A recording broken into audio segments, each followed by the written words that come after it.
वालेकुम। जी अस्सलाम वालेकुम। वालेकुम सलाम जी। कौन साहब कहाँ से बात कर रहे हैं? मुख्तसर बात कीजिएगा, सवाल कीजिए। मुनीर बोल रहा हूँ डेनमार्क से।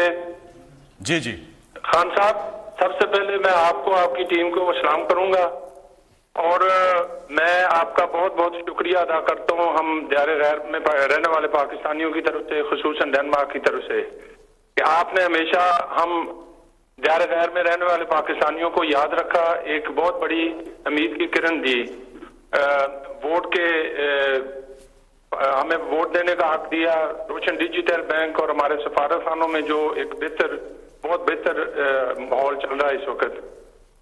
अल्लाह ताला आपको सेहत तंदुरुस्ती दे। मेरा सवाल यह है जी कि ये 70 साल से इस कौम के साथ जो खेल खेला जा रहा है और पिछले 35-40 साल से ये 2-2.5 पार्टियां जो मुल्क को लूट घसूट करके इन्होंने सारे जो मामलात हैं अपने लिए कैश करवा रहे हैं और पाकिस्तानी कौम को इन्होंने अमेरिका और EU के आगे कमियों की तरह जो है एक पेश करके और उनके ऑर्डर्स लेकर, और जो इस वक्त जो सिचुएशन बनी है, अल्लाह ताला हमारे मुल्क को इससे निजात दिलाएगा। और सवाल मेरा ये है कि कब तक ऐसे चलेगा आपसे खान साहब? और फिर मैं ये भी आपसे पूछना चाहता हूँ कि पाक आर्मी के साथ जो इस वक्त से एक गलतफहमी फैलाई जा रही है कि आपके और आप पाक आर्मी के, जिसे हम पाकिस्तानी बहुत बड़ी कदर की नजर से देखते हैं, उनकी कुर्बानियां हमें एक एक बच्चे को याद है, तो आपका और आर्मी के रिलेशन में क्या कोई फर्क आ रहा है या कैसे हालात है? देखिए,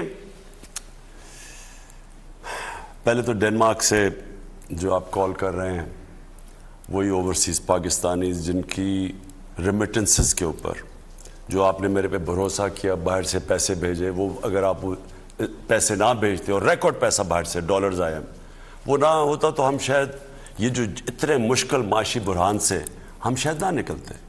तो मैं अपने सारे ओवरसीज़ पाकिस्तानीज का ख़ास तौर पे शुक्रिया अदा करता हूँ फिर से। देखिए, मैं फ़ौज की आपको एक बात बताऊँ,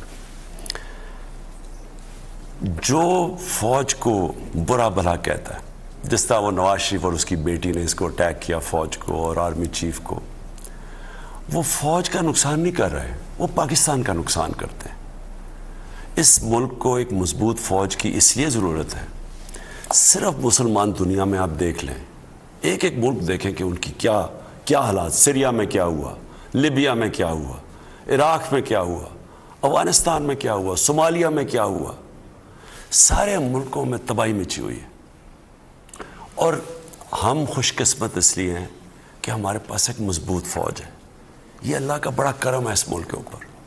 हमें कोई ऐसी चीज़ नहीं करनी चाहिए जो किसी किस्म का नुकसान पहुँचाए हमारी फ़ौज को। अब आगे बात की जी फ़ौज से मेरा कुछ है, कोई मसला मेरा फ़ौज से नहीं है। फ़ौज ने बिल्कुल एक फ़ैसला किया, हम उसको रिस्पेक्ट करते हैं। उन्होंने फ़ैसला किया जी हम मुतनाज़ा हो जाते हैं, क्योंकि हम पिछले नवाज शरीफ और उसकी बेटी ने आर्मी चीफ को और ISI चीफ को बड़ा बुरा भला कहा, तो उससे फ़ौज मुतनाज़ा हो जाती है। तो फ़ौज को कंट्रोवर्सी में नहीं पड़ना चाहिए और हम न्यूट्रल रहना चाहते हैं। हम रिस्पेक्ट करते हैं, न्यूट्रल रहें। जो भी हमारी फ़ौज की रेपुटेशन जो बरकरार रहती है, हम उसके साथ हैं। इसमें कोई मेरी और उनका कोई इख्तलाफ नहीं है। मैं जब ये कहता हूँ अमर बिल मारूफ, तो मैं तो सारी कौम को कहता हूँ कि ये तो अल्लाह का हुक्म है कि आपको हमेशा अच्छाई के साथ खड़ा होना चाहिए, राय हक पे खड़ा होना चाहिए। बल्कि आप नमाज में मानते ही ये चीज़ है कि अल्लाह उनके रास्ते पे लगा जिनको तूने नेमतें बख्शी, उनके रास्ते नहीं जो गलत रास्ते पे है। कोई बीच वाला रास्ता अल्लाह ने आपको नहीं दिया, नमाज में कोई बीच वाला रास्ता नहीं है। तो जो भी समझता है कि इस वक्त एक मुल्क में ये जो हो रहा है, अगर जो वो समझता है ये ठीक हो रहा है तो वो ठीक है, वो उस तरफ खड़ा रहे। लेकिन जो भी ये समझता है कि ये मुल्क के अंदर ये तो आने वाली हमारी नस्लों की तबाही है इस पे। और फिर मैं आखिर में एक बात कहना चाहता, देखिए ये इमरान खान की जंग नहीं है।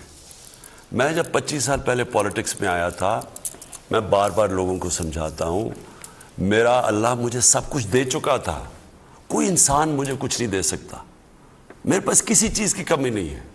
اور اگر میں اقتدار میں اور کوئی بھی 22 سال جد و جہد نہیں کرتا جس کے پاس سب کچھ ہو اقتدار کے لیے